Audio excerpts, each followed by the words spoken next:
Hello everyone, welcome back to another video. Today I am going to be showcasing my Nebraska River aquarium. So yeah, let's get right into it. So the last time we saw this tank, it had a small school of red shiners and that was it, but now I have added 3 more species into here. I did film the netting process of collecting these fish, but unfortunately I had a chest mount for my GoPro and it caught nothing. It was all just the ground. So I'm not going to use a chest mount anymore for netting.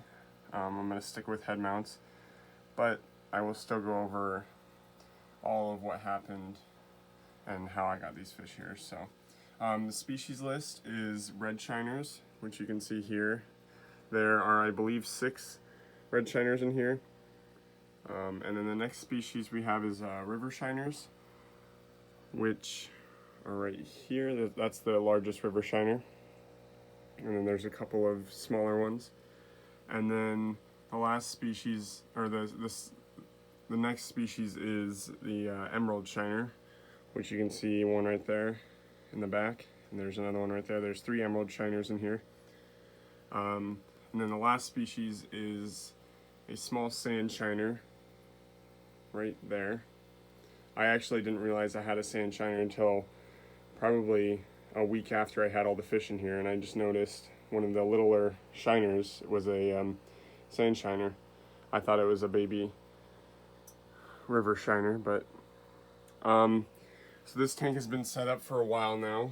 I want to say around 4 or 5 months.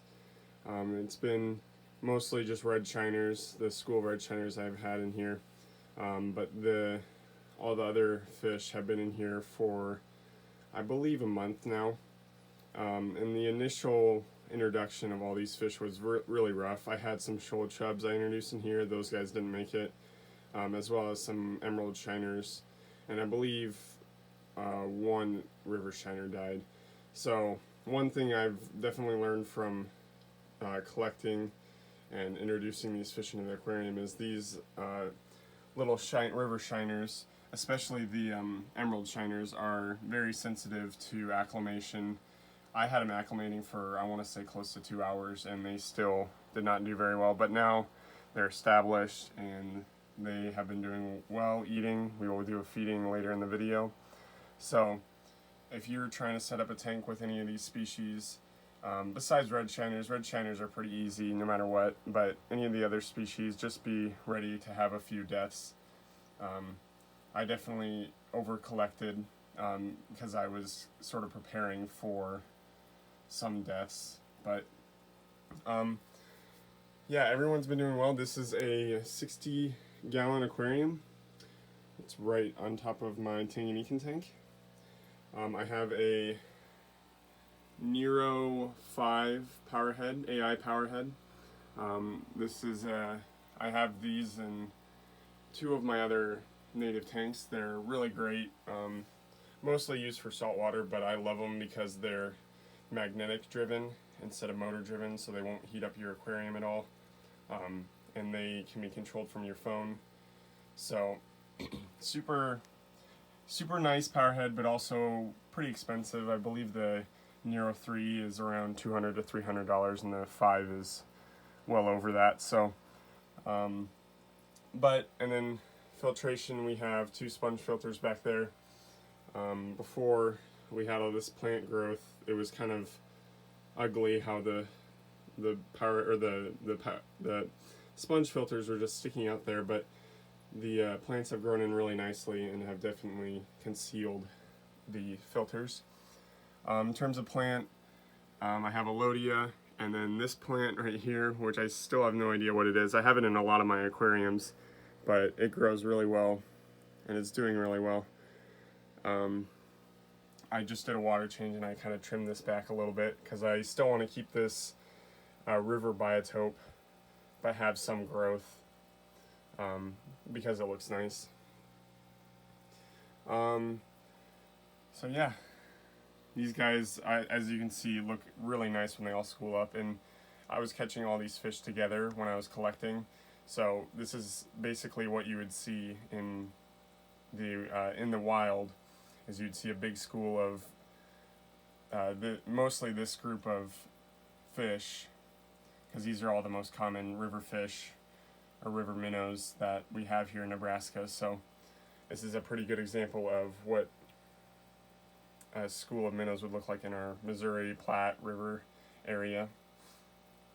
In terms of the future for this tank, I'm thinking about adding a suckermouth minnow.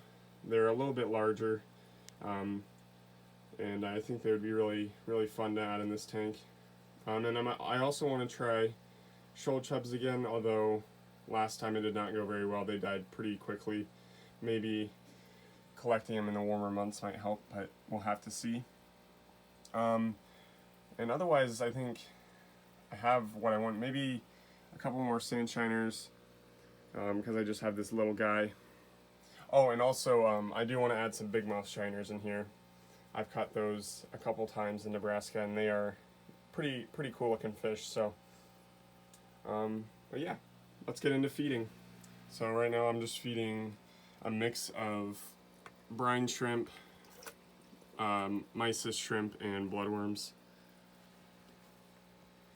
And these guys are really fun to watch eat. They're kind of like tetras and their schooling habits.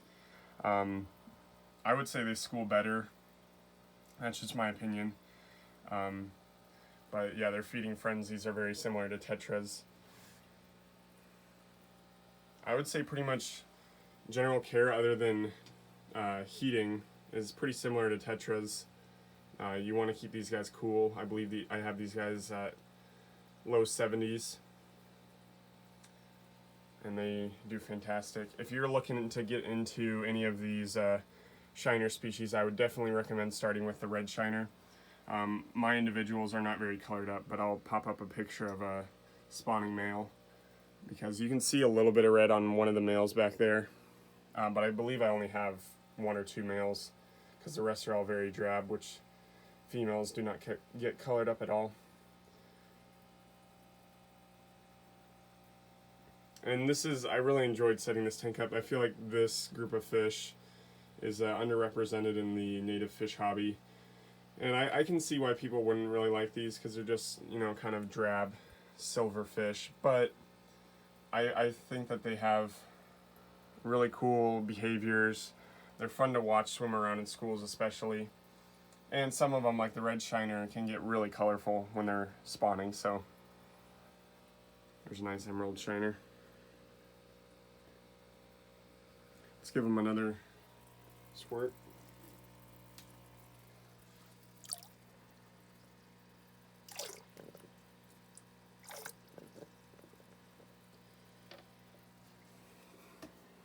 You want to be careful to not overfeed these guys too, because they will not stop eating. And they can get a little bit chunky. You can see how big their bellies are getting. So yeah, I will keep you guys updated on this tank. I'm really excited to see where it's going to go. Hopefully we get some more species in here. And yeah, make sure you like and subscribe, and I'll see you on the next one.